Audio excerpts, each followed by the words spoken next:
You are sitting in your living room late at night. The rain is coming down in sheets. The rest of the house is entirely quiet. Then, from the front door, you hear it, a soft, sharp tapping. You look through the glass and see two young kids standing alone in the dark. Immediately, your brain prioritizes care over caution.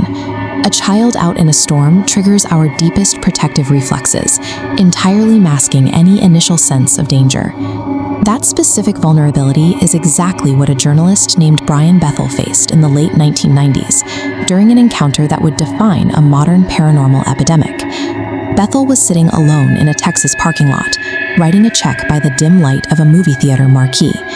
The silence was broken by a knock on his car window. Outside stood two young boys in hoodies.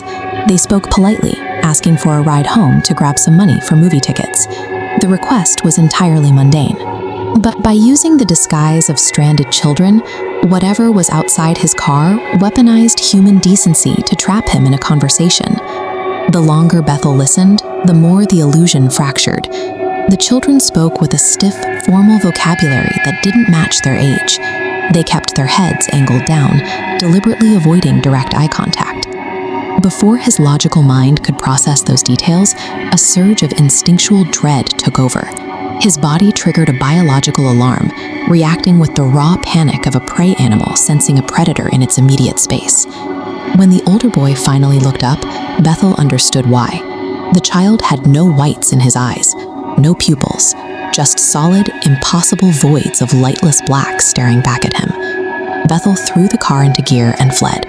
He survived because he recognized the entity for what it was, a mimic wearing a convincing disguise, given away by the abyss in its eyes.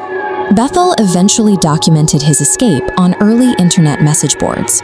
Almost immediately, the forums flooded with hundreds of identical reports from across the country. People thousands of miles apart detailed the exact same traits. The visitors had unusually pale skin, spoke in a flat, monotone cadence, and possessed those solid black eyes. Reports revealed a strict spatial pattern. Encounters rarely happened in daylight. They targeted liminal, isolated spaces, empty roads, parking lots, and quiet gas stations. These environments are chosen deliberately. By confronting targets in complete darkness, entities ensure the victim is severed from outside help. The terror of this legend persists because the parameters are entirely ordinary. Anyone can easily find themselves alone at a gas station pump at 2 in the morning, making the threat highly reproducible. Soon, entities moved to the ultimate boundary of safety, the deep suburbs. Homeowners began reporting soft knocks on their front doors during heady storms.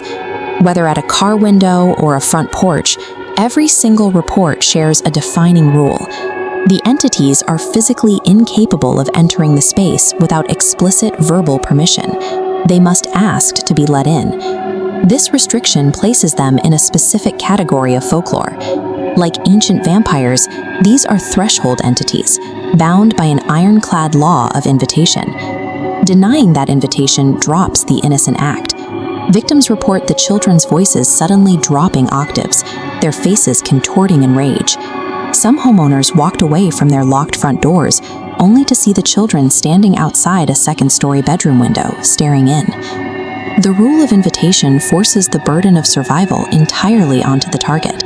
The predator is powerless against the glass and wood of your home, unless you willingly surrender your safety and invite it inside. Theories regarding their true nature vary wildly. Paranormal investigators classify them as demonic manifestations, while others suggest they are extraterrestrial hybrids or ancient predators adapting their hunting tactics for the modern world. This animated diagram illustrates the psychological theory behind the terror. Humans rely heavily on the whites of the eyes, the sclera, to track gaze and read intent. When those visual markers are removed, our facial recognition system short-circuits, flooding the brain with extreme panic. Those who survive direct interaction report brutal physiological side effects.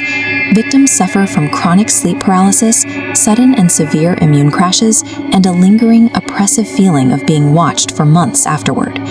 Yet, they leave no footprints, no video evidence, and no physical trace. Survivors are forced to process profound psychological trauma entirely alone, often dismissed by the public as having active imaginations. The black-eyed children hunt by turning our highest biological virtue against us. They use our instinct to protect the innocent as a lockpick to bypass our natural defenses. Sightings continue to surface globally, appearing on Ring cameras and rural doorsteps from the United Kingdom to Australia.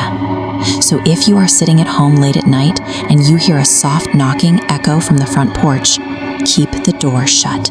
Your survival depends entirely on leaving them in the dark.